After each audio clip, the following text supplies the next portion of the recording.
Clifford D. Simak, All the Traps of Earth. The inventory list was long. On its many pages, in his small and precise script, he had listed furniture, paintings, china, silverware, and all the rest of it, all the personal belongings that had been accumulated by the Barringtons through a long family history. And now that he had reached the end of it, he noted down himself the last item of them all.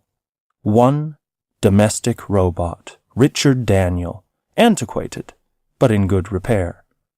He laid the pen aside and shuffled all the inventory sheets together and stacked them in good order, putting a paperweight upon them, the little exquisitely carved ivory paperweight that Aunt Hortense had picked up that last visit she had made to pay King. And having done that, his job came to an end. He shoved back the chair and rose from the desk and slowly walked across the living room with all its clutter of possessions from the family's past. There, above the mantel, hung the sword that ancient Jonathan had worn in the war between the states, and below it, on the mantelpiece itself, the cup the Commodore had won with his valiant yacht, and the jar of moon dust that Tony had brought back from man's 5th landing on the moon, and the old chronometer that had come from the long-scrapped family spacecraft that had plied the asteroids. And all around the room, almost cheek by jowl, hung the family portraits, with the old dead faces staring out into the world that they had helped to fashion. And not a one of them from the last 600 years, thought Richard Daniel, staring at them one by one, that he had not known. There, to the right of the fireplace, old Rufus Andrew Barrington, who had been a judge some 200 years ago, and to the right of Rufus, Johnson Joseph Barrington, who had headed up that old lost dream of mankind, the Bureau of Paranormal Research.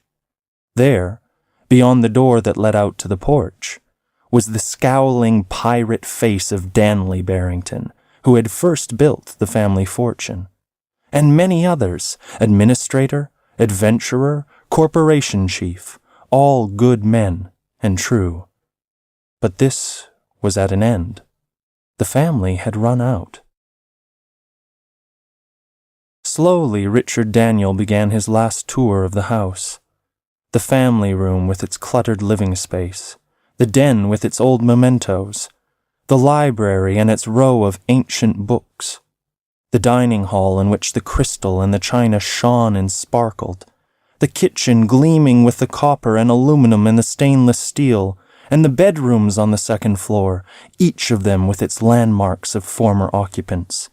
And finally, the bedroom where old Aunt Hortense had finally died, at long last closing out the line of Barringtons.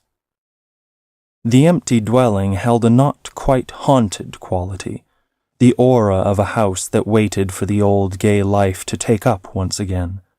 But it was a false aura. All the portraits, all the china and the silverware, everything within the house would be sold at public auction to satisfy the debts. The rooms would be stripped, and the possessions would be scattered, and, as a last indignity, the house itself be sold. Even he himself, Richard Daniel, thought, for he was chattel too. He was there with all the rest of it, the final item on the inventory. Except that what they planned to do with him was worse than simple sale, for he would be changed before he was offered up for sale. No one would be interested in putting up good money for him as he stood. And besides, there was the law that said no robot could legally have continuation of a single life greater than 100 years. And he had lived in a single life 6 times 100 years. He had gone to see a lawyer, and the lawyer had been sympathetic, but had held forth no hope. Technically, he had told Richard Daniel in his short, clipped lawyer voice, you are at this moment much in violation of the statute. I completely fail to see how your family got away with it. They liked old things, said Richard Daniel. And besides, I was very seldom seen.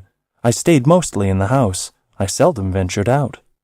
"Even so," the lawyer said, "there are such things as records. There must be a file on you." "The family," explained Richard Daniel, "in the past had many influential friends. You must understand, sir, that the Barringtons, before they fell upon hard times, were quite prominent in politics and in many other matters." The lawyer grunted knowingly. "What I can't quite understand," he said, "is why you should object so bitterly. You'll not be changed entirely. You'll still be Richard Daniel." "I would lose my memories, would I not?" "Yes, of course you would. But memories are not too important, and you'd collect another set." "My memories are dear to me," Richard Daniel told him. "They are all I have. After some 600 years, they are my sole worthwhile possession. Can you imagine, counselor, what it means to spend 6 centuries with one family?" "Yes, I think I can," agreed the lawyer. "But now, with the family gone, isn't it just possible the memories may prove painful?" "They're a comfort, a sustaining comfort. They make me feel important. They give me perspective and a niche. But don't you understand? You'll need no comfort, no importance once you're reoriented. You'll be brand new. All that you'll retain is a certain sense of basic identity. That they cannot take away from you, even if they wished. There'll be nothing to regret. There'll be no leftover guilts, no frustrated aspirations, no old loyalties to hound you." "I must be myself," Richard Daniel insisted stubbornly. "I've found a depth of living, a background against which my living has some meaning. I could not face being anybody else." "You'd be far better off," the lawyer said wearily. "You'd have a better body. You'd have better mental tools. You'd be more intelligent." Richard Daniel got up from the chair. He saw it was no use. "You'll not inform on me?" he asked. "Certainly not," the lawyer said. "So far as I'm concerned, you aren't even here." "Thank you," said Richard Daniel. "How much do I owe you?" "Not a thing," the lawyer told him. "I never make a charge to anyone who is older than 500. He had meant it as a joke, but Richard Daniel did not smile. He had not felt like smiling. At the door he turned around. "Why?" he was going to ask. "Why this silly law?" But he did not have to ask. It was not hard to see. Human vanity, he knew. No human being lived much longer than 100 years, so neither could a robot. But a robot, on the other hand, was too valuable simply to be junked at the end of 100 years of service, so there was this law, providing for the periodic breakup of the continuity of each robot's life. And thus no human need undergo the psychological indignity of knowing that his faithful serving man might manage to outlive him by several thousand years. It was illogical, but humans were illogical. Illogical, but kind. Kind in many different ways. Kind sometimes as the Barringtons had been kind, thought Richard Daniel. 600 years of kindness. It was a prideful thing to think about. They had even given him a double name. There weren't many robots nowadays who had double names. It was a special mark of affection and respect. The lawyer having failed him, Richard Daniel had sought another source of help. Now, thinking back on it, standing in the room where Hortense Barrington had died, he was sorry that he'd done it. For he had embarrassed the religico almost unendurably. It had been easy for the lawyer to tell him what he had. Lawyers had the statutes to determine their behavior, and thus suffered little from agonies of personal decision. But a man of the cloth is kind if he is worth his salt. And this one had been kind instinctively as well as professionally, and that had made it worse. Under certain circumstances, he had said somewhat awkwardly, I could counsel patience and humility and prayer. Those are 3 great aids to anyone who is willing to put them to his use. But with you, I am not certain. "You mean," said Richard Daniel, "because I am a robot?" "Well, now," said the minister, considerably befuddled at this direct approach, "because I have no soul." "Really," said the minister miserably, "you place me at a disadvantage. You are asking me a question that for centuries has puzzled and bedeviled the best minds in the church. But one," said Richard Daniel, "that each man in his secret heart must answer for himself." "I wish I could," cried the distraught minister. "I truly wish I could." "If it is any help," said Richard Daniel, "I can tell you that sometimes I suspect I have a soul." And that, he could see, had been most upsetting for this kindly human. It had been, Richard Daniel told himself, unkind of him to say it, for it must have been confusing, since coming from himself it was not opinion only, but expert evidence. So he had gone away from the minister's study and come back to the empty house to get on with his inventory work. Now that the inventory was all finished, and the papers stacked where Dancourt, the estate administrator, could find them when he showed up in the morning, Richard Daniel had done his final service for the Barringtons, and now must begin doing for himself. He left the bedroom and closed the door behind him, and went quietly down the stairs and along the hallway to the little cubby back of the kitchen that was his very own. And that, he reminded himself with a rush of pride, was of a piece with his double name and his 600 years.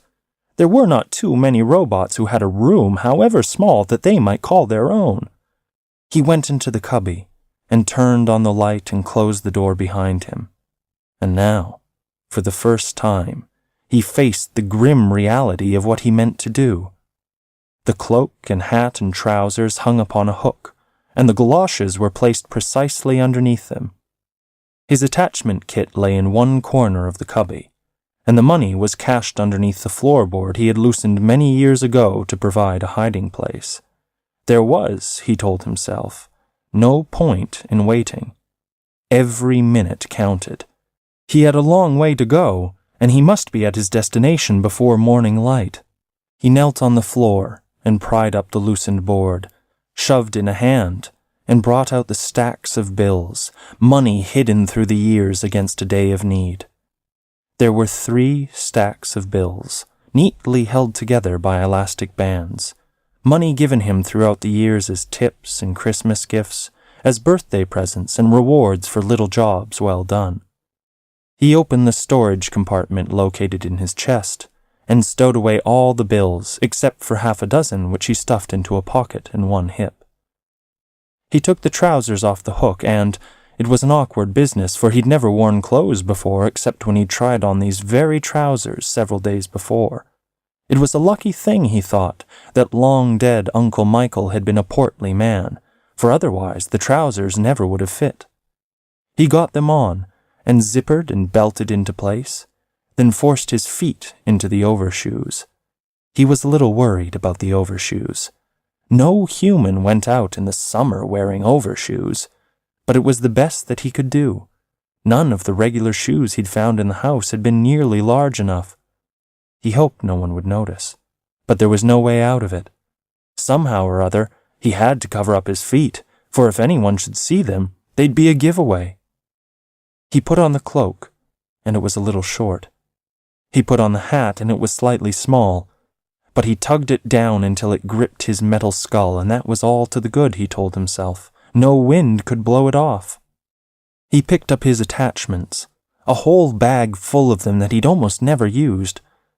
Maybe it was foolish to take them along, he thought, but they were a part of him, and by rights they should go with him. There was so little that he really owned. Just the money he had saved, $1 at a time, and this kit of his. With the bag of attachments clutched underneath his arm, he closed the cubby door and went down the hall. At the big front door he hesitated, and turned back toward the house, but it was, at the moment, a simple darkened cave, empty of all that it once had held. There was nothing here to stay for, nothing but the memories, and the memories he took with him. He opened the door and stepped out on the stoop and closed the door behind him. And now, he thought, with the door once shut behind him, he was on his own. He was running off. He was wearing clothes. He was out at night without the permission of a master, and all of these were against the law. Any officer could stop him, or any citizen. He had no rights at all, and he had no one who would speak for him now that the Barringtons were gone. He moved quietly down the walk, and opened the gate, and went slowly down the street. And it seemed to him the house was calling for him to come back. He wanted to go back. His mind said that he should go back, but his feet kept going on steadily down the street. He was alone, he thought, and the aloneness now was real, no longer the mere intellectual abstract he'd held in his mind for days. Here he was, a vacant hulk that for the moment had no purpose and no beginning and no end, but was just an entity that stood naked in an endless reach of space and time and held no meaning in itself. But he walked on, and with each block that he covered, he slowly fumbled back to the thing he was, the old robot in old clothes, the robot running from a home that was a home no longer.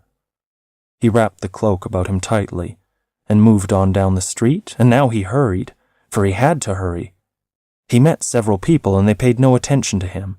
A few cars passed, but no one bothered him. He came to a shopping center that was brightly lighted, and he stopped and looked in terror at the wide expanse of open, brilliant space that lay ahead of him. He could detour around it, but it would use up time, and he stood there undecided, trying to screw up his courage to walk into the light. Finally, he made up his mind, and strode briskly out, with his cloak wrapped tight about him, and his hat pulled low. Some of the shoppers turned and looked at him, and he felt agitated spiders running up and down his back. The galoshes suddenly seemed 3 times as big as they really were, and they made a plopping, squashy sound that was most embarrassing. He hurried on, with the end of the shopping area not more than a block away. A police whistle shrilled, and Richard Daniel jumped in sudden fright and ran. He ran in slobbering, mindless fright, with his cloak streaming out behind him and his feet slapping on the pavement. He plunged out of the lighted strip into the welcome darkness of a residential section, and he kept on running. Far off he heard the siren, and he leaped a hedge and tore across the yard. He thundered down the driveway and across a garden in the back, and a dog came roaring out and engaged in noisy chase. Richard Daniel crashed into a picket fence and went through it to the accompaniment of snapping noises as the pickets and the rails gave way. The dog kept on behind him, and other dogs joined in. He crossed another yard and gained the street and pounded down it. He dodged into a driveway, crossed another yard, upset a bird bath, and ran into a clothesline, snapping it in his headlong rush. Behind him, lights were snapping on in the windows of the houses, and screen doors were banging as people hurried out to see what the ruckus was. He ran on a few more blocks, crossed another yard, and ducked into a lilac thicket, stood still, and listened. Some dogs were still baying in the distance, and there was some human shouting, but there was no siren. He felt a thankfulness well up in him that there was no siren, and a sheepishness as well. For he had been panicked by himself, he knew. He had run from shadows. He had fled from guilt. But he'd thoroughly roused the neighborhood, and even now, he knew, calls must be going out, and in a little while the place would be swarming with police. He'd raised a hornet's nest, and he needed distance. So he crept out of the lilac thicket and went swiftly down the street, heading for the edge of town. He finally left the city and found the highway. He loped along its deserted stretches. When a car or truck appeared, he pulled off on the shoulder and walked along sedately. Then, when the car or truck had passed, he broke into his lope again. He saw the spaceport lights miles before he got there. When he reached the port, he circled off the road and came up outside a fence and stood there in the darkness looking. A gang of robots was loading one great starship, and there were other ships standing darkly in their pits. He studied the gang that was loading the ship, lugging the cargo from a warehouse and across the area lighted by the floods. This was just the setup he had planned on, although he had not hoped to find it immediately. He had been afraid that he might have to hide out for a day or two before he found a situation that he could put to use. And it was a good thing that he had stumbled on this opportunity, for an intensive hunt would be on by now for a fleeing robot dressed in human clothes. He stripped off the cloak and pulled off the trousers and the overshoes. He threw away the hat. From his attachments bag, he took out the cutters, screwed off a hand and threaded the cutters into place. He cut the fence and wiggled through it, then replaced the hand and put the cutters back into the kit. Moving cautiously in the darkness, he walked up to the warehouse, keeping in its shadow. It would be simple, he told himself. All he had to do was step out and grab a piece of cargo, clamber up the ramp and down into the hold. Once inside, it should not be difficult to find a hiding place and stay there until the ship had reached first planetfall. He moved to the corner of the warehouse and peered around it, and there were the toiling robots, in what amounted to an endless chain, going up the ramp with the packages of cargo, coming down again to get another load. But there were too many of them, and the line too tight, and the area too well lighted. He'd never be able to break into that line. And it would not help if he could, he realized despairingly, because he was different from those smooth and shining creatures. Compared to them, he was like a man in another century's dress. He and his 600-year-old body would stand out like a circus freak. He stepped back into the shadow of the warehouse, and he knew that he had lost.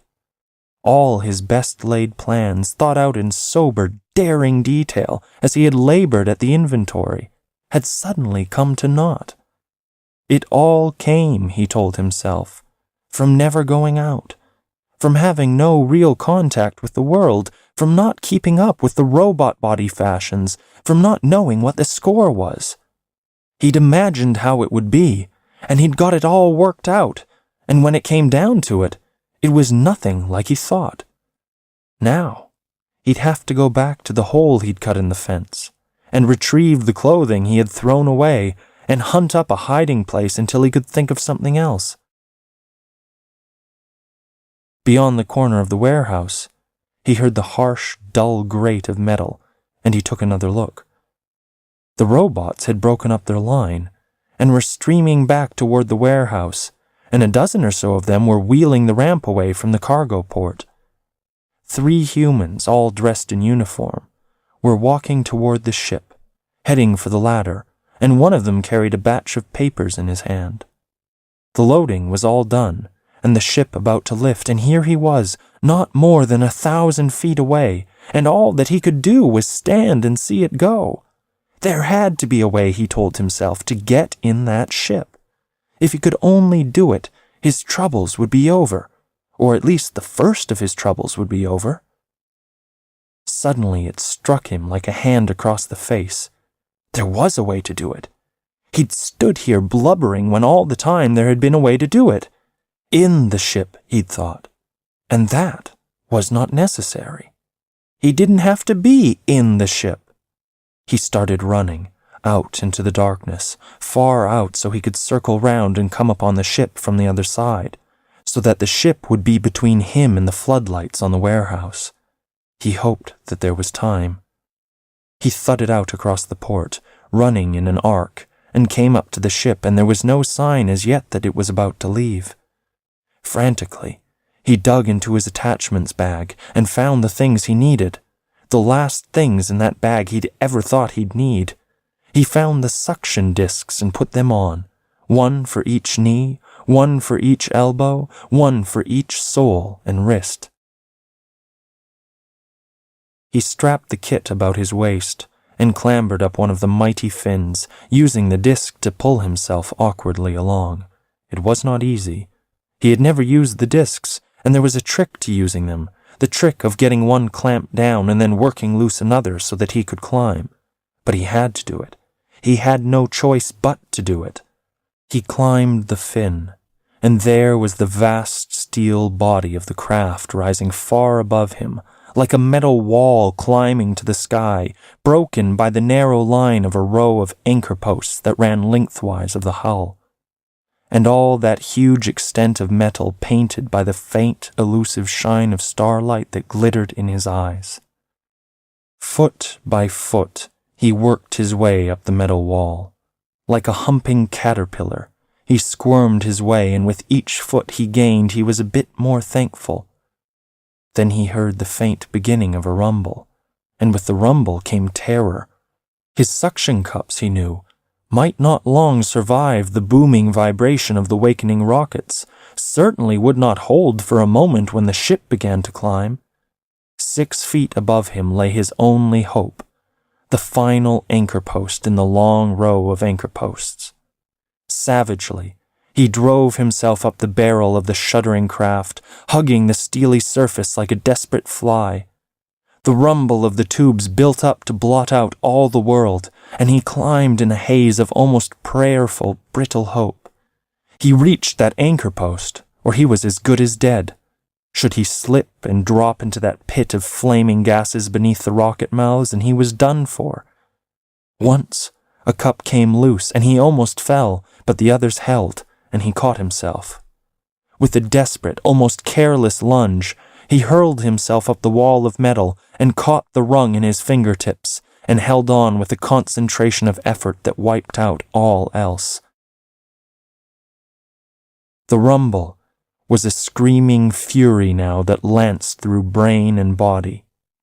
Then the screaming ended, and became a throaty roar of power, and the vibration left the ship entirely.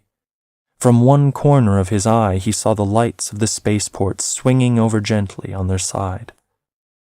Carefully, slowly, he pulled himself along the steel until he had a better grip upon the rung, but even with a better grip, he had the feeling that some great hand had him in its fist and was swinging him in anger in a 100-mile-long arc. Then the tubes left off their howling, and there was a terrible silence, and the stars were there, up above him and to either side of him, and they were steely stars with no twinkle in them. Down below, he knew, a lonely earth was swinging, but he could not see it. He pulled himself up against the rung and thrust a leg beneath it and sat up on the hull. There were more stars than he'd ever seen before, more than he'd dreamed there could be. They were still and cold, like hard points of light against a velvet curtain. There was no glitter and no twinkle in them, and it was as if a million eyes were staring down at him. The sun was underneath the ship and over to one side. Just at the edge of the left-hand curvature was the glare of it against the silent metal, a silver of reflected light outlining one edge of the ship. The earth was far astern, a ghostly blue-green ball hanging in the void, ringed by the fleecy halo of its atmosphere. It was as if he were detached, a lonely, floating brain that looked out upon a thing it could not understand, nor could even try to understand, as if he might even be afraid of understanding it, a thing of mystery and delight so long as he retained an ignorance of it, but something fearsome and altogether overpowering once the ignorance had gone. Richard Daniel sat there, flat upon his bottom, on the metal hull of the speeding ship, and he felt the mystery and delight, and the loneliness and the cold, and the great uncaring, and his mind retreated into a small and huddled, compact, defensive ball. He looked. That was all there was to do. It was all right now, he thought. But how long would he have to look at it?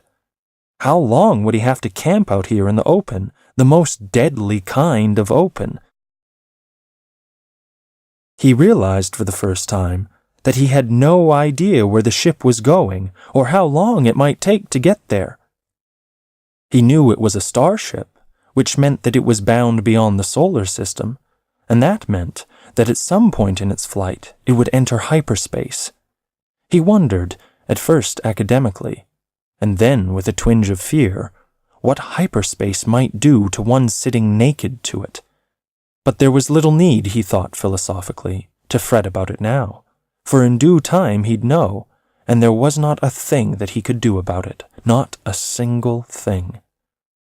He took the suction cups off his body and stowed them in his kit, and then with one hand he tied the kit to one of the metal rungs, and dug around in it until he found a short length of steel cable with a ring on one end and a snap on the other. He passed the ring end underneath a rung, and threaded the snap end through it, and snapped the snap onto a metal loop underneath his armpit. Now he was secured. He need not fear carelessly letting go and floating off the ship. So here he was, he thought, neat as anything, going places fast, even if he had no idea where he might be headed. And now the only thing he needed was patience. He thought back, without much point, to what the religico had said in the study back on Earth. Patience and humility and prayer, he'd said, apparently not realizing at the moment that a robot has a world of patience. It would take a lot of time, Richard Daniel knew, to get where he was going, but he had a lot of time, a lot more than any human, and he could afford to waste it. There were no urgencies, he thought, no need of food or air or water, no need of sleep or rest. There was nothing that could touch him. Although, come to think of it, there might be. There was the cold, for one. The space hull was still fairly warm, with one side of it picking up the heat of the sun and radiating it around the metal skin where it was lost on the other side. But there would be a time when the sun would dwindle until it had no heat, and then he'd be subjected to the utter cold of space. And what would the cold do to him? Might it make his body brittle? Might it interfere with the functioning of his brain? Might it do other things he could not even guess? He felt the fears creep in again, and tried to shrug them off, and they drew off, but they were still there, lurking at the fringes of his mind. The cold and the loneliness, he thought. But he was one who could cope with loneliness. And if he couldn't, if he got too lonely, if he could no longer stand it, he could always beat a devil's tattoo on the hull, and after a time of that, someone would come out to investigate, and they would haul him in. But that was the last move of desperation, he told himself. For if they came out and found him, then he would be caught. Should he be forced to that extremity, he'd have lost everything. There would then have been no point in leaving Earth at all. So he settled down, living out his time, keeping the creeping fears at bay just beyond the outposts of his mind, and looking at the universe all spread out before him. The motors started up again with the pale blue flickering in the rockets at the stern, and although there was no sense of acceleration, he knew that the ship, now well off the Earth, had settled down to the long, hard drive to reach the speed of light. Once they reached that speed, they would enter hyperspace. He tried not to think of it, tried to tell himself there was not a thing to fear, but it hung there just ahead of him, the great unknowable. The sun shrank until it was only one of many stars, and there came a time when he could no longer pick it out, and the cold clamped down, but it didn't seem to bother him, although he could sense the coldness. Maybe, he said in answer to his fear, that would be the way it would be with hyperspace as well. But he said it unconvincingly. The ship drove on and on with the weird blueness in the tubes. Then there was the instant when his mind went splattering across the universe. He was aware of the ship, but only aware of it in relation to an awareness of much else, and it was no anchor point, no rallying position. He was spread and scattered. He was opened out and rolled out until he was very thin. He was 12 places, perhaps 100 places all at once, and it was confusing. And his immediate reaction was to fight back somehow against whatever might have happened to him, to fight back and pull himself together.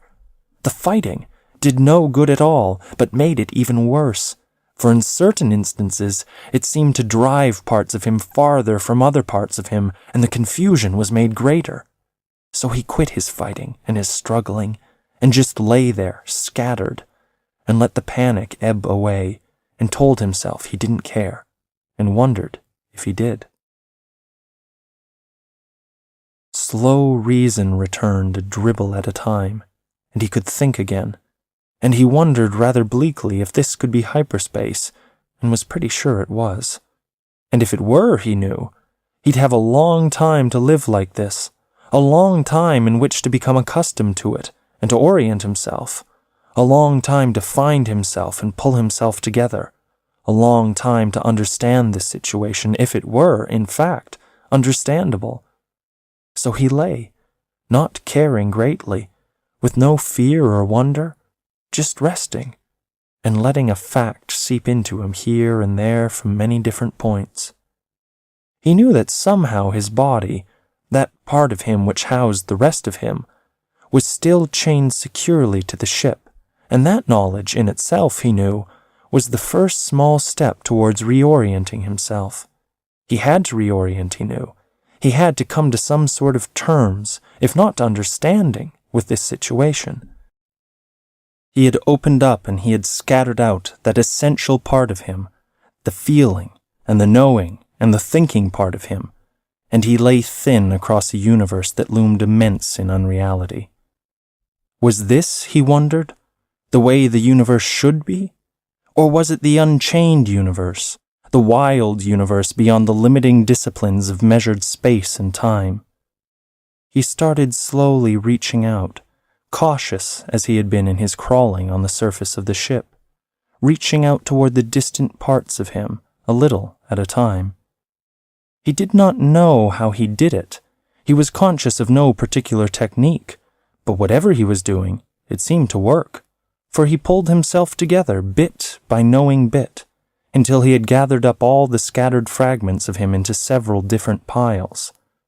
Then he quit, and lay there, wherever there might be, and tried to sneak up on those piles of understanding that he took to be himself. It took a while to get the hang of it, but once he did, some of the incomprehensibility went away, although the strangeness stayed. He tried to put it into thought, and it was hard to do. The closest he could come was that he had been unchained as well as the universe, that whatever bondage had been imposed upon him by that chained and normal world had now become dissolved, and he no longer was fenced in by either time or space. He could see and know and sense across vast distances, if distance were the proper term, and he could understand certain facts that he had not even thought about before, could understand instinctively, but without the language or the skill to coalesce the facts into independent data. Once again the universe was spread far out before him, and it was a different, and in some ways, a better universe, a more diagrammatic universe, and in time, he knew, if there were such a thing as time, he'd gained some completer understanding and acceptance of it. He probed and sensed and learned, and there was no such thing as time, but a great foreverness. He thought with pity of those others locked inside the ship, safe behind its insulating walls, never knowing all the glories of the innards of a star, or the vast panoramic sweep of vision and of knowing far above the flat galactic plane. Yet he really did not know what he saw or probed. He merely sensed and felt it, and became a part of it, and it became a part of him. He seemed unable to reduce it to a formal outline of fact or of dimension or of content. It still remained a knowledge and a power so overwhelming that it was nebulous. There was no fear and no wonder, for in this place, it seemed, there was neither fear nor wonder. And he finally knew that it was a place apart, a world in which the normal space-time knowledge and emotion had no place at all, and a normal space-time being could have no tools or measuring stick by which he might reduce it to a frame of reference. There was no time, no space, no fear, no wonder, and no actual knowledge either. Then time came once again, and suddenly his mind was stuffed back into its cage within his metal skull, and he was again one with his body, trapped and chained and small and cold and naked. He saw that the stars were different, and that he was far from home, and just a little way ahead was a star that blazed like a molten furnace hanging in the black. He sat bereft, a small thing once again, and the universe reduced to package size. Practically, he checked the cable that held him to the ship, and it was intact. His attachments kit was still tied to its rung. Everything was exactly as it had been before. He tried to recall the glories he had seen, tried to grasp again the fringe of knowledge which he had been so close to, but both the glory and the knowledge, if there had ever been a knowledge, had faded into nothingness. He felt like weeping, but he could not weep, and he was too old to lie down upon the ship and kick his heels in tantrum. So he sat there, looking at the sun that they were approaching, and finally there was a planet that he knew must be their destination, and he found room to wonder what planet it might be and how far from Earth it was. He heated up a little as the ship skipped through atmosphere as an aid to breaking speed, and he had some rather awful moments as it spiraled into thick and soupy gases that certainly were a far cry from the atmosphere of Earth. He hung most desperately to the rungs as the craft came rushing down onto a landing field, with the hot gases of the rockets curling up about him. But he made it safely, and swiftly clambered down and darted off into the smog-like atmosphere before anyone could see him.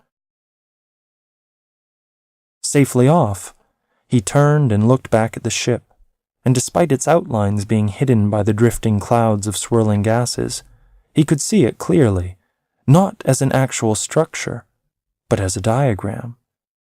He looked at it wonderingly, and there was something wrong with the diagram, something vaguely wrong, some part of it that was out of whack and not the way it should be. He heard the clanking of cargo haulers coming out upon the field, and he wasted no more time, diagram or not. He drifted back, deeper in the mists, and began to circle, keeping a good distance from the ship. Finally, he came to the spaceport's edge and the beginning of the town. He found a street, and walked down it leisurely, and there was a wrongness in the town. He met a few hurrying robots who were in too much of a rush to pass the time of day, but he met no humans, and that, he knew quite suddenly, was the wrongness of the place. It was not a human town. There were no distinctly human buildings, no stores or residences, no churches and no restaurants. There were gaunt shelter barracks, and sheds for the storing of equipment and machines, great sprawling warehouses and vast industrial plants, but that was all there was. It was a bare and dismal place compared to the streets that he had known on Earth. It was a robot town, he knew, and a robot planet. A world that was barred to humans, a place where humans could not live, but so rich in some natural resource that it cried for exploitation, and the answer to that exploitation was to let the robots do it. Luck, he told himself. His good luck still was holding. He had literally been dumped into a place where he could live without human interference. Here, on this planet, he would be with his own, if that was what he wanted.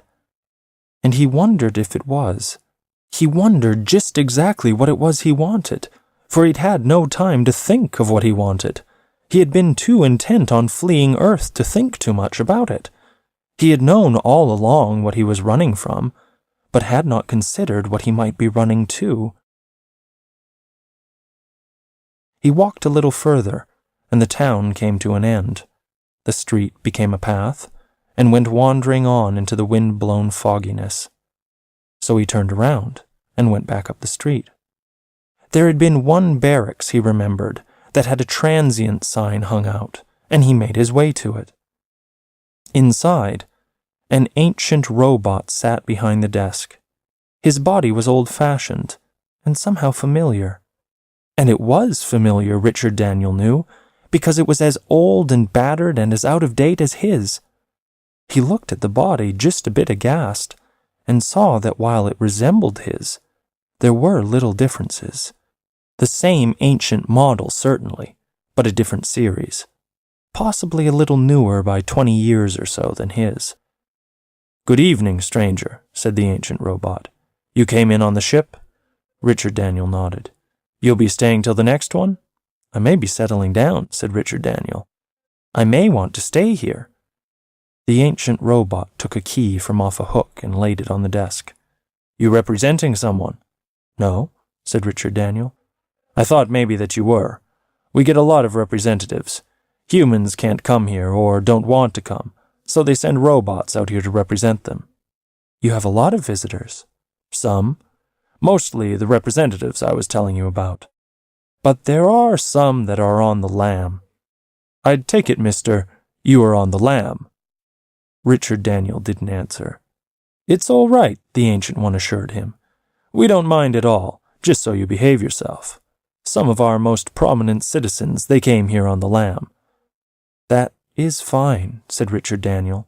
"And how about yourself? You must be on the lam as well." "You mean this body? Well, that's a little different. This here is punishment." "Punishment?" "Well, you see, I was the foreman of the cargo warehouse, and I got to goofing off. So they hauled me up and had a trial, and they found me guilty. Then they stuck me into this old body, and I have to stay in it at this lousy job until they get another criminal that needs punishment. They can't punish no more than one criminal at a time, because this is the only old body that they have. Funny thing about this body.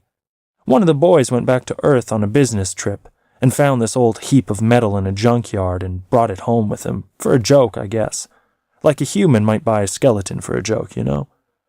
He took a long, sly look at Richard Daniel. "It looks to me, stranger, as if your body—" But Richard Daniel didn't let him finish. "I take it," Richard Daniel said, "you haven't many criminals." "No," said the ancient robot sadly. "We're generally a pretty solid lot." Richard Daniel reached out to pick up the key, but the ancient robot put out his hand and covered it. "Since you are on the lam," he said, "it'll be payment in advance." "I'll pay you for a week," said Richard Daniel, handing him some money. The robot gave him back his change. "One thing I forgot to tell you. You'll have to get plasticated." "Plasticated?" "That's right. Get plastic squirted over you, to protect you from the atmosphere. It plays hell with metal. There's a place next door will do it." "Thanks. I'll get it done immediately." "It wears off," warned the ancient one. "You have to get a new job every week or so." Richard Daniel took the key and went down the corridor until he found his numbered cubicle. He unlocked the door and stepped inside. The room was small, but clean. It had a desk and chair, and that was all it had. He stowed his attachments bag in one corner and sat down in the chair and tried to feel at home. But he couldn't feel at home, and that was a funny thing. He'd just rented himself a home. He sat there, thinking back, and tried to whip up some sense of triumph at having done so well in covering his tracks. He couldn't. Maybe this wasn't the place for him, he thought. Maybe he'd be happier on some other planet. Perhaps he should go back to the ship and get on it once again and have a look at the next planet coming up. If he hurried, he might make it.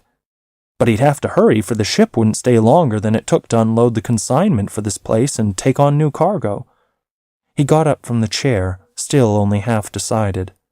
And suddenly he remembered how, standing in the swirling mistiness, he had seen the ship as a diagram rather than a ship. And as he thought about it, something clicked inside his brain, and he leaped toward the door. For now he knew what had been wrong with the spaceship's diagram. An injector valve was somehow out of kilter. He had to get back there before the ship took off again. He went through the door and down the corridor. He caught sight of the ancient robot's startled face as he ran across the lobby and out into the street. Pounding steadily toward the spaceport, he tried to get the diagram into his mind again, but it would not come complete. It came in bits and pieces, but not all of it. And even as he fought for the entire diagram, he heard the beginning takeoff rumble. "Wait!" he yelled. "Wait for me! You can't!" There was a flash that turned the world pure white, and a mighty invisible wave came swishing out of nowhere and sent him reeling down the street, falling as he reeled. He was skidding on the cobblestones, and sparks were flying as his metal scraped along the stone. The whiteness reached a brilliance that almost blinded him, and then it faded swiftly, and the world was dark. He brought up against a wall of some sort, clanging as he hit, and he lay there, blind from the brilliance of the flash, while his mind went scurrying down the trail of the diagram. The diagram, he thought. Why should he have seen a diagram of the ship he'd ridden through space? A diagram that had shown an injector out of whack. And how could he, of all robots, recognize an injector, let alone know there was something wrong with it? It had been a joke back home among the Barringtons that he, a mechanical thing himself, should have no aptitude at all for mechanical contraptions. And he could have saved those people, and the ship. He could have saved them all if he'd immediately recognized the significance of the diagram. But he'd been too slow and stupid, and now they were all dead. The darkness had receded from his eyes, and he could see again, and he got slowly to his feet, feeling himself all over to see how badly he was hurt. Except for a dent or two, he seemed to be all right. There were robots running in the street, heading for the spaceport, where a dozen fires were burning, and where sheds and other structures had been flattened by the blast. Someone tugged at his elbow, and he turned around. It was the ancient robot. "You're the lucky one," the ancient robot said. "You got off it just in time." Richard Daniel nodded dumbly, and had a terrible thought. What if they should think he did it? He had gotten off the ship. He had admitted that he was on the lam. He had rushed out suddenly just a few seconds before the ship exploded. It would be easy to put it all together, that he had sabotaged the ship, then at the last instant had rushed out, remorseful, to undo what he had done. On the face of it, it was damning evidence. But it was all right as yet, Richard Daniel told himself. For the ancient robot was the only one that knew. He was the only one he'd talked to, the only one who even knew that he was in town. There was a way, Richard Daniel thought. There was an easy way. He pushed the thought away, but it came back. "You are on your own," it said. "You are already beyond the law. In rejecting human law, you made yourself an outlaw. You have become fair prey. There is just one law for you, self-preservation." "But there are robot laws," Richard Daniel argued. "There are laws and courts in this community. There is a place for justice." "Community law," said the leech clinging in his brain. "Provincial law. Little more than tribal law. And the stranger's always wrong." Richard Daniel felt the coldness of the fear closing down upon him, and he knew, without half thinking, that the leech was right. He turned around and started down the street, heading for the transient's barracks. Something unseen in the street caught his foot, and he stumbled and went down. He scrabbled to his knees, hunting in the darkness on the cobblestones for the thing that had tripped him. It was a heavy bar of steel, some part of the wreckage that had been hurled this far. He gripped it by one end and arose. "Sorry," said the ancient robot. "You have to watch your step." And there was a faint implication in his word, a hint of something more than the words had said, a hint of secret gloating and a secret knowledge. "You have broken other laws," said the leech in Richard Daniel's brain. "What of breaking just one more? Why, if necessary, not break 100 more? It is all or nothing. Having come this far, you can't afford to fail. You can allow no one to stand in your way now." The ancient robot half turned away, and Richard Daniel lifted up the bar of steel, and suddenly the ancient robot no longer was a robot, but a diagram. There, with all the details of a blueprint, were all the working parts, all the mechanisms of the robot that walked in the street before him. And if one detached that single bit of wire, If one burned out that coil, if...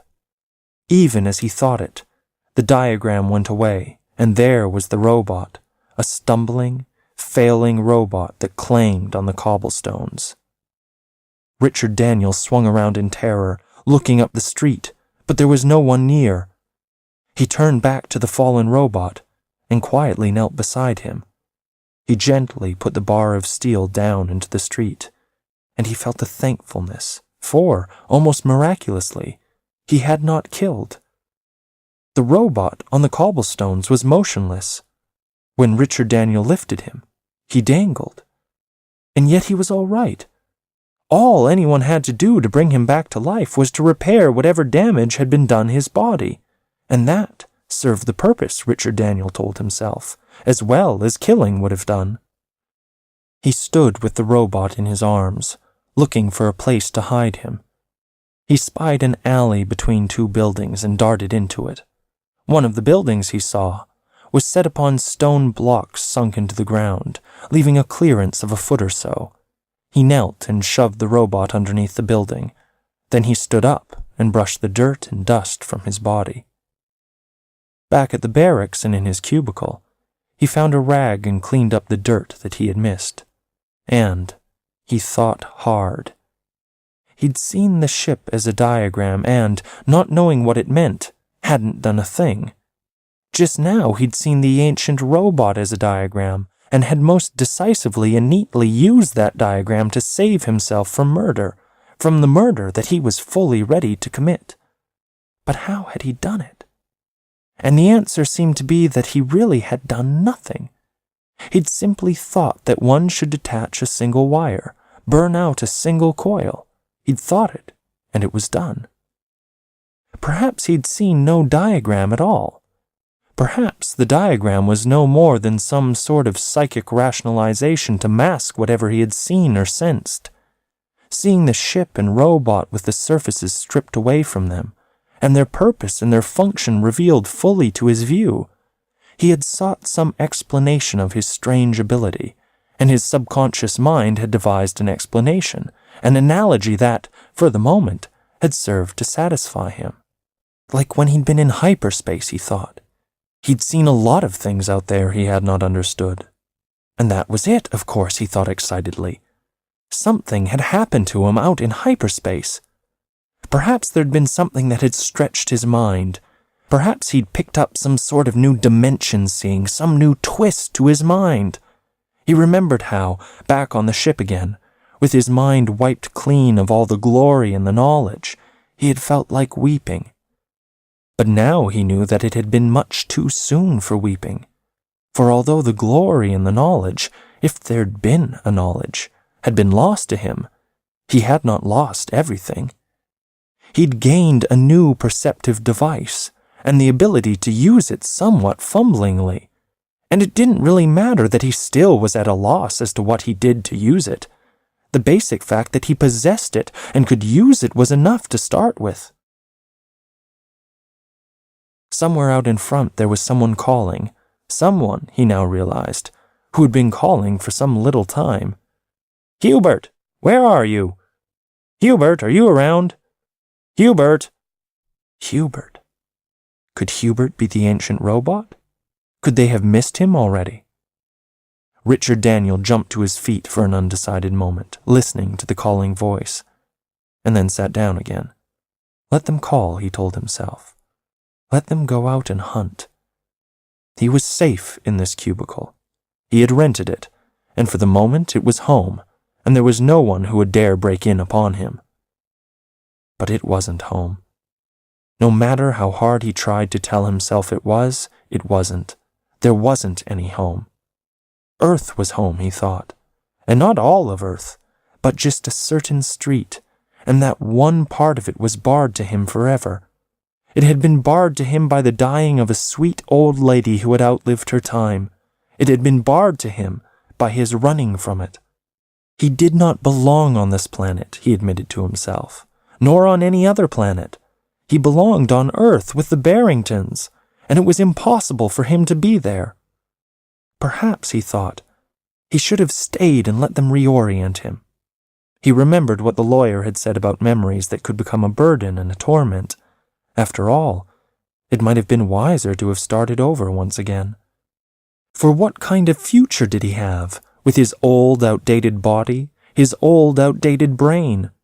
The kind of body that they put a robot into on this planet by way of punishment, and the kind of brain. But the brain was different, for he had something now that made up for any lack of more modern mental tools. He sat and listened, and he heard the house, calling all across the light years of space for him to come back to it again. And he saw the faded living room with all its vanished glory that made a record of the years. He remembered with a twinge of hurt the little room back of the kitchen that had been his very own. He arose and paced up and down the cubicle, 3 steps and turn, and then 3 more steps and turn for another 3.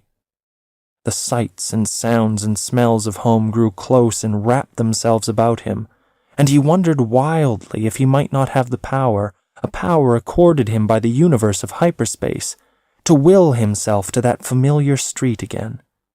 He shuddered at the thought of it, afraid of another power, afraid that it might happen.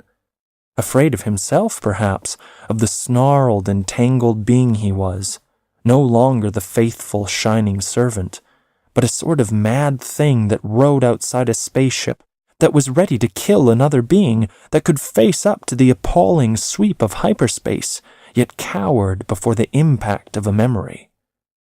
What he needed was a walk, he thought. Look over the town, and maybe go out into the country. Besides, he remembered, trying to become practical, he'd need to get that plastication job he had been warned to get. He went out into the corridor, and strode briskly down it, and was crossing the lobby when someone spoke to him. "Hubert," said the voice, "just where have you been? I've been waiting hours for you." Richard Daniel spun around, and a robot sat behind the desk. There was another robot leaning in a corner, and there was a naked robot brain lying on the desk. "You are Hubert, aren't you?" asked the one behind the desk. Richard Daniel opened up his mouth to speak, but the words refused to come. "I thought so," said the robot. "You may not recognize me, but my name is Andy. The regular man was busy, so the judge sent me. He thought it was only fair we make the switch as quickly as possible. He said you'd served a longer term than you really should. Figures you'd be glad to know they'd convicted someone else." Richard Daniel stared in horror at the naked brain lying on the desk. The robot gestured at the metal body propped into the corner. "Better than when we took you out of it," he said with a throaty chuckle. "Fixed it up and polished it and got out all the dents, even modernized it some, brought it strictly up to date. You'll have a better body than you had when they stuck you into that monstrosity." "I don't know what to say," said Richard Daniel, stammering. "You see, I'm not—" "Oh, that's all right," said the other happily. "No need for gratitude. Your sentence worked out longer than the judge expected. This just makes up for it." "I thank you, then," said Richard Daniel. "I thank you very much," and was astounded at himself, astonished at the ease with which he said it, confounded at his sly duplicity. But if they forced it on him, why should he refuse? There was nothing that he needed more than a modern body. It was still working out, he told himself. He was still riding luck. For this was the last thing that he needed to cover up his tracks. "All newly plasticated and everything," said Andy. "Hans did an extra special job." "Well then," said Richard Daniel, "let's get on with it." The other robot grinned. "I don't blame you for being anxious to get out of there. It must be pretty terrible to live in a pile of junk like that." He came around from behind the desk and advanced on Richard Daniel. "Over in the corner," he said, "and kind of prop yourself. I don't want you tipping over when I disconnect you. One good fall and that body'd come apart." "All right," said Richard Daniel. He went into the corner and leaned back against it, and planted his feet solid so that he was propped. He had a rather awful moment when Andy disconnected the optic nerve and he lost his eyes, and there was considerable queasiness in having his skull lifted off his shoulders, and he was in sure funk as the final disconnections were being swiftly made. Then he was a blob of grayness without a body or a head or eyes or anything at all. He was no more than a bundle of thoughts all wrapped around themselves like a pail of worms, and this pail of worms was suspended in pure nothingness. Fear came to him, a taunting, terrible fear. What if this were just a sort of ghastly gag? What if they'd found out who he really was, and what he'd done to Hubert? What if they took his brain and tucked it away somewhere for a year or two, or for 100 years? It might be, he told himself, nothing more than their simple way of justice. He hung on to himself and tried to fight the fear away, but the fear ebbed back and forth like a restless tide. Time stretched out and out. Far too long a time, far more time than one would need to switch a brain from one body to another, although, he told himself, that might not be true at all, for in his present state he had no way in which to measure time. He had no external reference points by which to determine time. Then suddenly he had eyes, and he knew everything was all right. One by one his senses were restored to him, and he was back inside a body, and he felt awkward in the body, for he was unaccustomed to it. The first thing that he saw was his old and battered body propped into its corner, and he felt a sharp regret at the sight of it, and it seemed to him that he had played a dirty trick upon it. It deserved, he told himself, a better fate than this, a better fate than being left behind to serve as a shabby jailhouse on this outlandish planet. It had served him well for 600 years, and he should not be deserting it. But he was deserting it. He was, he told himself in contempt, becoming very expert at deserting his old friends. First the house back home, and now his faithful body. Then he remembered something else. All that money in the body. "What's the matter, Hubert?" Andy asked. He couldn't leave it there, Richard Daniel told himself, for he needed it. And besides, if he left it there, someone would surely find it later, and it would be a giveaway. He couldn't leave it there, and it might not be safe to forthrightly claim it. If he did, this other robot, this Andy, would think he'd been stealing on the job or running some side racket. He might try to bribe the other, but one could never tell how a move like that might go. Andy might be full of righteousness, and then there'd be hell to pay. And besides, he didn't want to part with any of the money. All at once he had it. He knew just what to do, and even as he thought it, he made Andy into a diagram. That connection there, thought Richard Daniel, reaching out his arm to catch the falling diagram that turned into a robot. He eased it to the floor and sprang across the room to the side of his old body. In seconds he had the chest safe open and the money safely out of it and locked inside his present body. Then he made the robot on the floor become a diagram again and got the connection back the way that it should be. Andy rose shakily off the floor. He looked at Richard Daniel in some consternation. "What happened to me?" he asked in a frightened voice. Richard Daniel sadly shook his head. "I don't know. You just keeled over. I started for the door to yell for help. Then I heard you stirring and you were all right." Andy was plainly puzzled. "Nothing like this ever happened to me before," he said. "If I were you," counseled Richard Daniel, "I'd have myself checked over. You might have a faulty relay or a loose connection." "I guess I will," the other one agreed. "It's downright dangerous." He walked slowly to the desk and picked up the other brain, started with it toward the battered body leaning in the corner. Then he stopped and said, "Look, I forgot. I was supposed to tell you. You better get up to the warehouse. Another ship is on its way. It'll be coming in any minute now." "Another one so soon?" "You know how it goes," Andy said, disgusted. "They don't even try to keep a schedule here. We won't see one for months, and then there'll be 2 or 3 at once." "Well, thanks," said Richard Daniel, going out the door. He went swinging down the street with a newborn confidence. and he had a feeling that there was nothing that could lick him, nothing that could stop him, for he was a lucky robot. Could all that luck, he wondered, have been gotten out in hyperspace, as his diagram ability, or whatever one might call it, had come from hyperspace? Somehow, hyperspace had taken him and twisted him and changed him, had molded him anew, had made him into a different robot than he had been before. Although, so far as luck was concerned, he had been lucky all his entire life. He'd had good luck with his human family, and had gained a lot of favors and a high position, and had been allowed to live for 600 years. And that was a thing that never should have happened.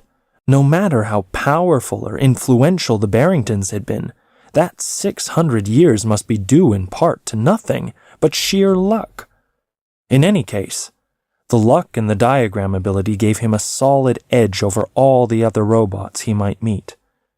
Could it, he asked himself, give him an edge on man as well? No. That was a thought he should not think, for it was blasphemous. There never was a robot that would be the equal of a man. But the thought kept on intruding, and he felt not nearly so contrite over this leaning toward bad taste or poor judgment, whichever it might be, as it seemed to him he should feel. As he neared the spaceport, he began meeting other robots, and some of them saluted him and called him by the name of Hubert, and others stopped and shook him by the hand and told him they were glad that he was out of his pokey. This friendliness shook his confidence. He began to wonder if his luck would hold, for some of the robots, he was certain, thought it rather odd that he did not speak to them by name, and there had been a couple of remarks that he had some trouble fielding. He had a feeling that when he reached the warehouse, he might be sunk without a trace, for he would know none of the robots there, and he had not the least idea what his duties might include, and, come to think of it, he didn't even know where the warehouse was. He felt the panic building in him, and took a quick, involuntary look around, seeking some method of escape, for it became quite apparent to him that he must never reach the warehouse. He was trapped, he knew, and he couldn't keep on floating, trusting to his luck. In the next few minutes he'd have to figure something. He started to swing over into a side street, not knowing what he meant to do, but knowing he must do something, when he heard the mutter far above him, and glanced up quickly to see the crimson glow of belching rocket tubes shimmering through the clouds. He swung around again, and sprinted desperately for the spaceport, and reached it as the ship came chugging down to a steady landing. It was, he saw, an old ship. It had no burnish to it, and it was blunt and squat and wore a hangdog look. A tramp, he told himself, that knocked about from port to port, picking up whatever cargo it could, with perhaps now and then a paying passenger headed for some backwater planet where there was no scheduled service. He waited as the cargo port came open and the ramp came down, and then marched purposefully out onto the field, ahead of the straggling cargo crew trudging toward the ship. He had to act, he knew, as if he had a perfect right to walk into the ship, as if he knew exactly what he might be doing.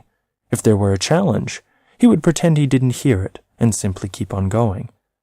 He walked swiftly up the ramp, holding back from running, and plunged through the accordion curtain that served as an atmosphere control. His feet rang across the metal plating of the cargo hold until he reached the catwalk and plunged down it to another cargo level. At the bottom of the catwalk, he stopped and stood tense, listening. Above him, he heard the clang of a metal door and the sound of footsteps coming down the walk to the level just above him.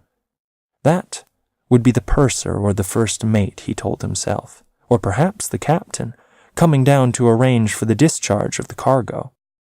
Quietly, he moved away and found a corner where he could crouch and hide. Above his head, he heard the cargo gang at work, talking back and forth, then the screech of crating and the thump of bales and boxes being hauled out to the ramp. Hours passed, or they seemed like hours as he huddled there. He heard the cargo gang bringing something down from one of the upper levels, and he made a sort of prayer that they'd not come down to this lower level, and he hoped no one would remember seeing him come in ahead of them or if they did remember, that they would assume that he'd gone out again. Finally, it was over, with the footsteps gone. Then came the pounding of the ramp as it shipped itself, and the banging of the port. He waited for long minutes, waiting for the roar that, when it came, set his head to ringing, waiting for the monstrous vibration that shook and lifted up the ship and flung it off the planet. Then quiet came, and he knew the ship was out of atmosphere and once more on its way, and knew he had it made. For now he was no more than a simple stowaway. He was no longer Richard Daniel run away from Earth. He'd dodged all the traps of man, he'd covered all his tracks, and he was on his way. But far down underneath he had a jumpy feeling, for it all had gone too smoothly, more smoothly than it should. He tried to analyze himself, tried to pull himself in focus, tried to assess himself for what he had become. He had abilities that man had never won or developed or achieved, whichever it might be. He was a certain step ahead of not only other robots, but of man as well. He had a thing, or the beginning of a thing, that man had sought and studied, and had tried to grasp for centuries, and had failed. A solemn and a deadly thought. Was it possible that it was the robots, after all, for whom this great heritage had been meant? Would it be the robots who would achieve the paranormal powers that man had sought so long, while man, perforce, must remain content with the materialistic and the merely scientific? Was he, Richard Daniel, perhaps, only the first of many? Or was it all explained by no more than the fact that he alone had been exposed to hyperspace? Could this ability of his belong to anyone who would subject himself to the full, uninsulated mysteries of that mad universe unconstrained by time? Could man have this, and more, if he too should expose himself to the utter randomness of unreality? He huddled in his corner, with the thought and speculation stirring in his mind, and he sought the answers, but there was no solid answer. His mind went reaching out, almost on its own, and there was a diagram inside his brain, a portion of a blueprint, and bit by bit was added to it, until it all was there, until the entire ship on which he rode was there, laid out for him to see. He took his time and went over the diagram resting in his brain, and he found little things, a fitting that was working loose, and he tightened it. A printed circuit that was breaking down and getting mushy, and he strengthened it and sharpened it and made it almost new. A pump that was leaking just a bit, and he stopped its leaking. Some hundreds of hours later, one of the crewmen found him and took him to the captain. The captain glowered at him. "Who are you?" he asked. "A stowaway," Richard Daniel told him. "Your name?" said the captain, drawing a sheet of paper before him and picking up a pencil. "Your planet of residence and owner."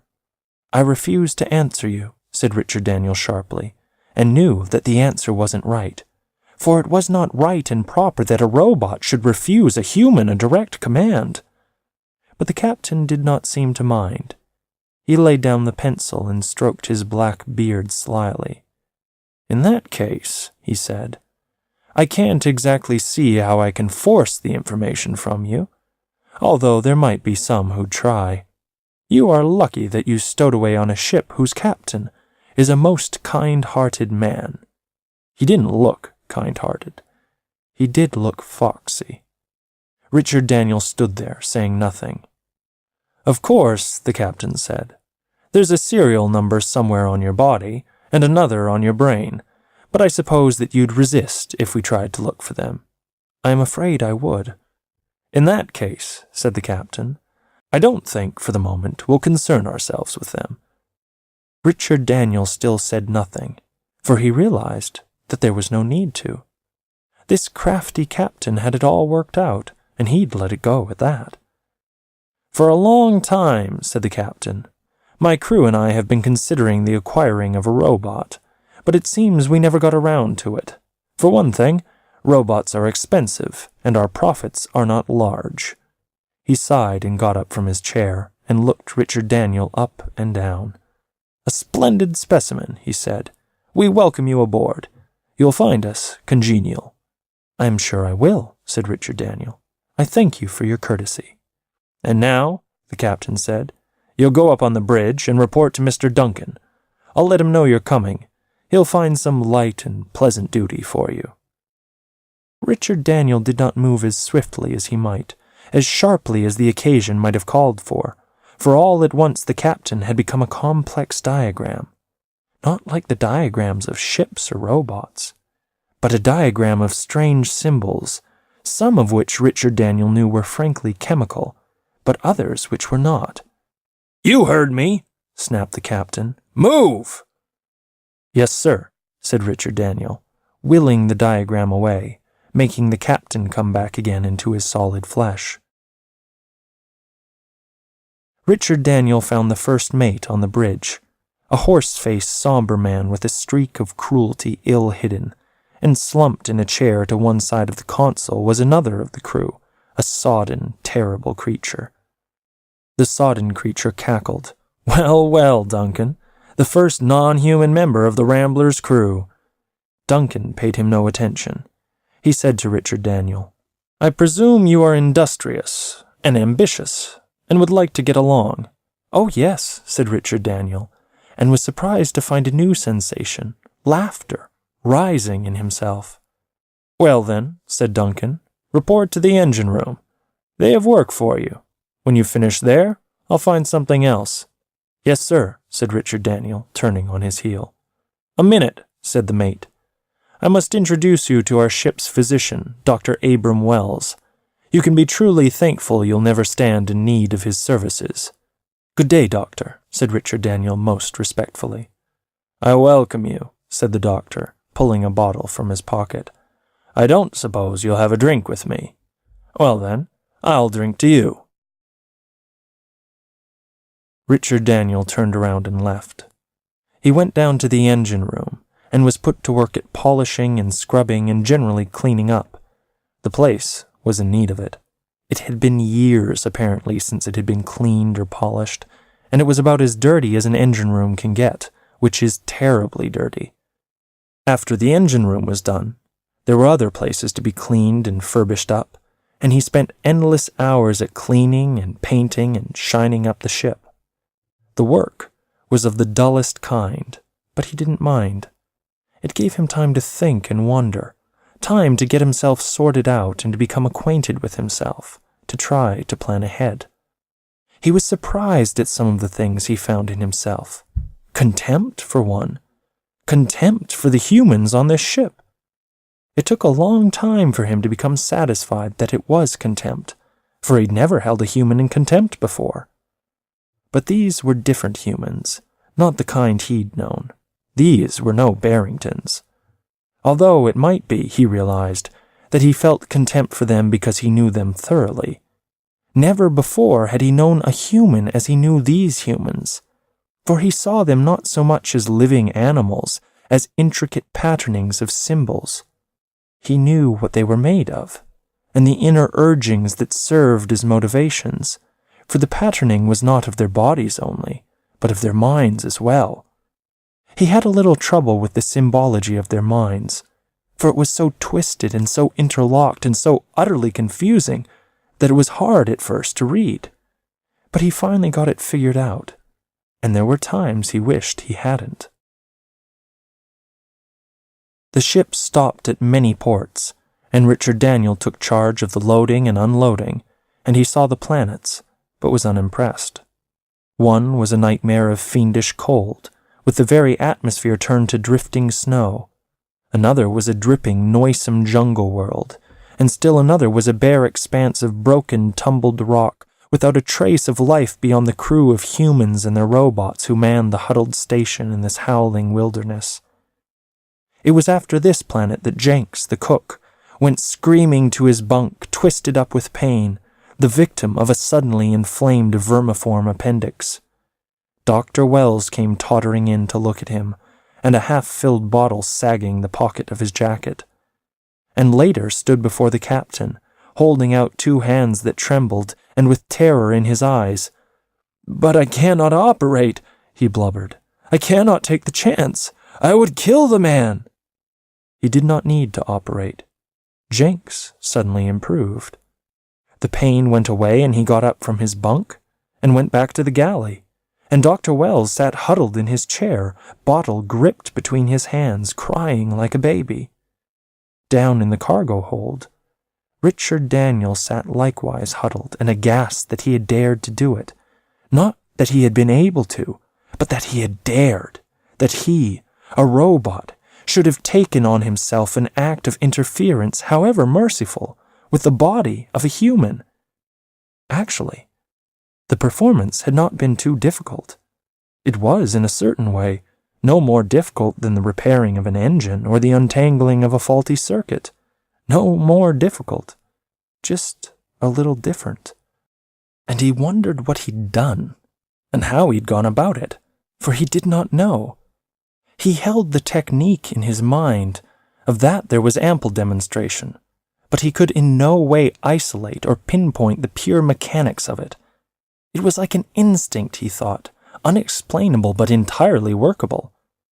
But a robot had no instinct. In that much, he was different from the human and the other animals. Might not, he asked himself, this strange ability of his be a sort of compensating factor given to the robot for his very lack of instinct? Might that be why the human race had failed in its search for paranormal powers? Might the instincts of the body be at certain odds with the instincts of the mind? For he had the feeling that this ability of his was just a mere beginning, that it was the first emergence of a vast body of abilities which someday would be rounded out by robots. And what would that spell, he wondered, in that distant day when the robots held and used the full body of that knowledge? An adjunct to the glory of the human race? Or equals of the human race? Or superior to the human race? Or perhaps a race apart? And what was his role, he wondered?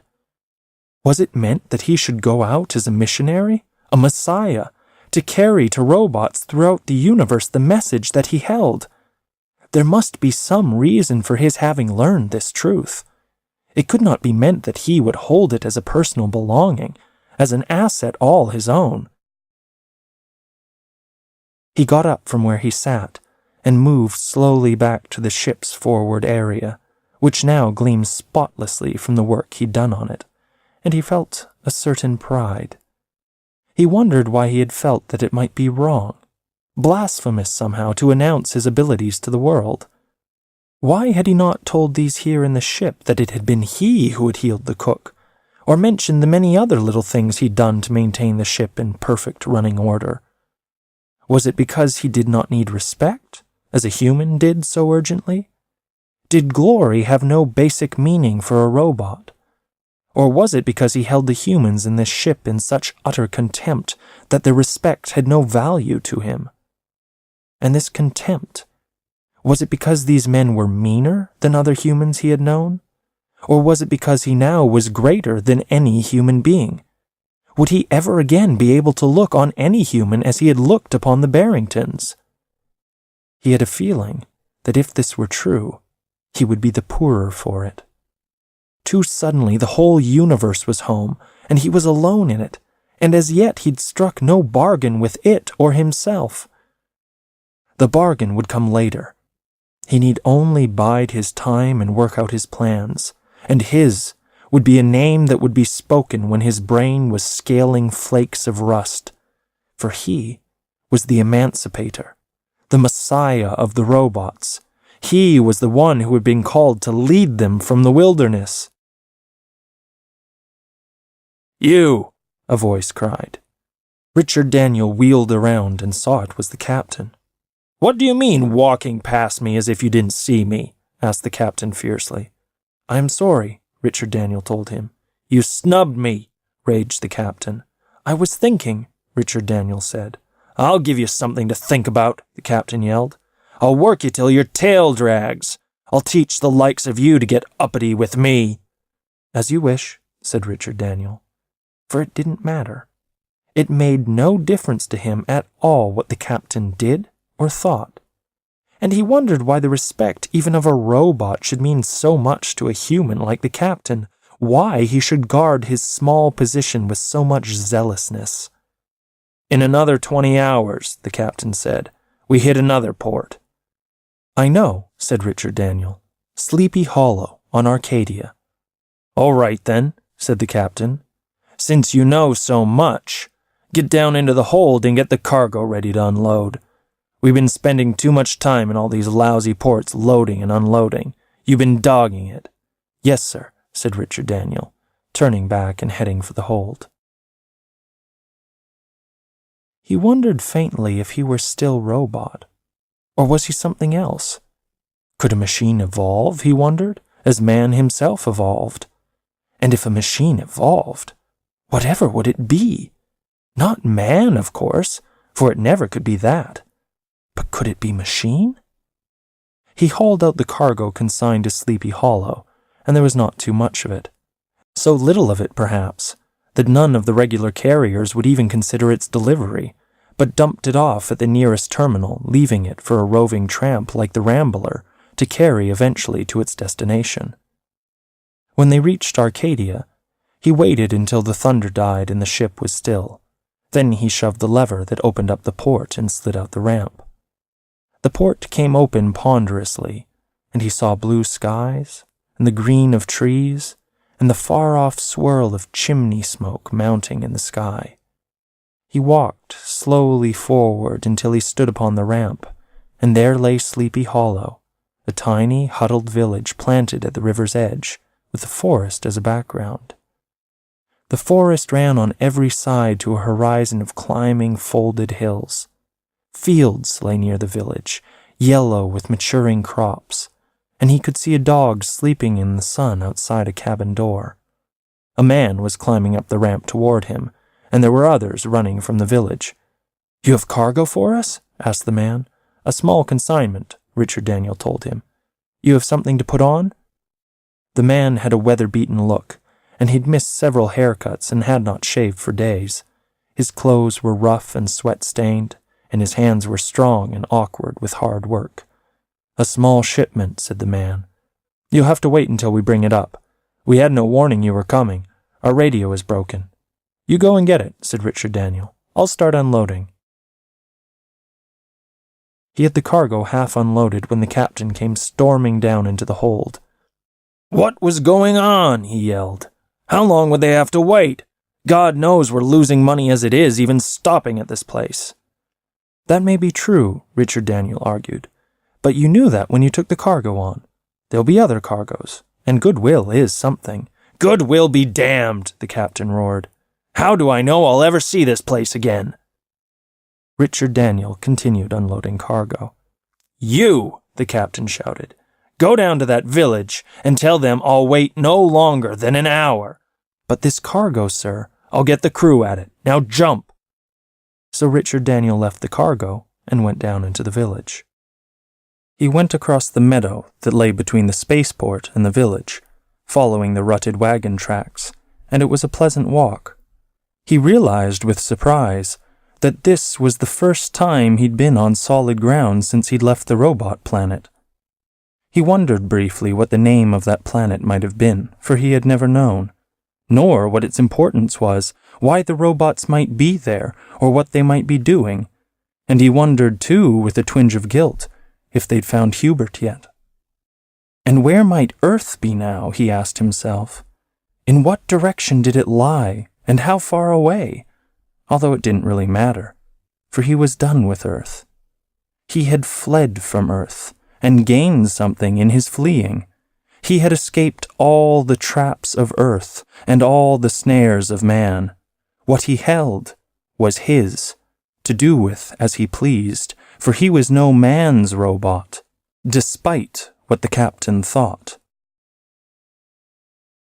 He walked across the meadow, and saw that this planet was very much like Earth. It had the same soft feel about it, the same simplicity.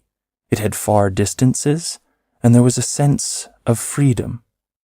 He came into the village and heard the muted gurgle of the river running, and the distant shouts of children at their play, and in one of the cabins, a sick child was crying with lost helplessness. He passed the cabin where the dog was sleeping, and it came awake and stalked growling to the gate. When he passed, it followed him, still growling, at a distance that was safe and sensible. An autumnal calm lay upon the village, a sense of gold and lavender, and tranquility hung in the silences between the crying of the baby and the shouting of the children. There were women at the windows looking out at him, and others at the doors, and the dog still followed, but his growls had stilled, and now he trotted with prick-eared curiosity. Richard Daniel stopped in the street and looked around him, and the dog sat down and watched him, and it was almost as if time itself had stilled, and the little village lay divorced from all the universe, an arrested microsecond, an encapsulated acreage that stood sharp in all its truth and purpose. Standing there, he sensed the village and the people in it, almost as if he had summoned up a diagram of it, although if there were a diagram, he was not aware of it. It seemed almost as if the village were the earth, a transplanted earth, with the old primeval problems and hopes of earth, a family of peoples that faced existence with a readiness and confidence and inner strength. From down the street, he heard the creak of wagons and saw them coming around the bend, 3 wagons piled high and heading for the ship. He stood and waited for them, and as he waited, the dog edged a little closer and sat regarding him with a not quite friendliness. The wagons came up to him and stopped. "Pharmaceutical materials, mostly," said the man who sat atop the first load. "It is the only thing we have that is worth the shipping."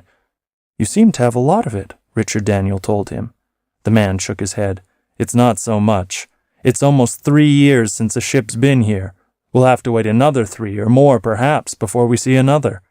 He spat down on the ground. "Sometimes it seems," he said, "that we're at the tail end of nowhere. There are times we wonder if there is a soul that remembers we are here." From the direction of the ship, Richard Daniel heard the faint, strained violence of the captain's roaring. "You'd better get on up there and unload," he told the man. "The captain is just sore enough he might not wait for you." The man chuckled thinly. "I guess that's up to him," he said. He flapped the reins and clucked good-naturedly at the horses. "Hop up here with me," he said to Richard Daniel. "Or would you rather walk?" "I'm not going with you," Richard Daniel said. "I am staying here. You can tell the captain." For there was a baby sick and crying. There was a radio to fix. There was a culture to be planned and guided. There was a lot of work to do. This place, of all the places he had seen, had actual need of him. The man chuckled once again. "The captain will not like it." "Then tell him," said Richard Daniel, "to come down and talk to me. I am my own robot. I owe the captain nothing. I have more than paid any debt I owe him." The wagon wheels began to turn, and the man flapped the reins again. "Make yourself at home," he said. "We're glad to have you stay." "Thank you, sir," said Richard Daniel. "I'm pleased you want me." He stood aside and watched the wagons lumber past, their wheels lifting and dropping thin films of powdered earth that floated in the air as an acrid dust. "Make yourself at home," the man had said before he'd driven off. And the words had a full round ring to them, and a feel of warmth. It had been a long time, Richard Daniel thought, since he'd had a home. A chance for resting and for knowing. That was what he needed. And a chance to serve, for now he knew that was the purpose in him. That was, perhaps, the real reason he was staying, because these people needed him. And he needed, queer as it might seem, this very need of theirs. Here on this Earth-like planet through the generations, a new Earth would arise, and perhaps, given only time, he could transfer to the people of the planet all the powers and understanding he would find inside himself. And he stood astounded at the thought, for he'd not believed that he had it in him, this willing, almost eager sacrifice. No Messiah now, no robotic liberator, but a simple teacher of the human race. Perhaps that had been the reason for it all from the first beginning. Perhaps all that had happened had been no more than the working out of human destiny. If the human race could not attain directly the paranormal power he held, this instinct of the mind, then they would gain it indirectly through the agency of one of their creations. Perhaps this, after all, unknown to man himself, had been the prime purpose of the robots. He turned and walked slowly down the length of Village Street, his back turned to the ship and the roaring of the captain, walked contentedly into this new world he'd found, into this world that he would make, not for himself, nor for robotic glory, but for a better mankind and a happier. Less than an hour before, he'd congratulated himself on escaping all the traps of earth, all the snares of man, not knowing that the greatest trap of all, the final and the fatal trap, lay on this present planet. But that was wrong, he told himself. The trap had not been on this world at all, nor any other world. It had been inside himself. He walked serenely down the wagon-rutted track in the soft golden afternoon of a matchless autumn day, with the dog trotting at his heels. Somewhere, just down the street, the sick baby lay crying in its crib.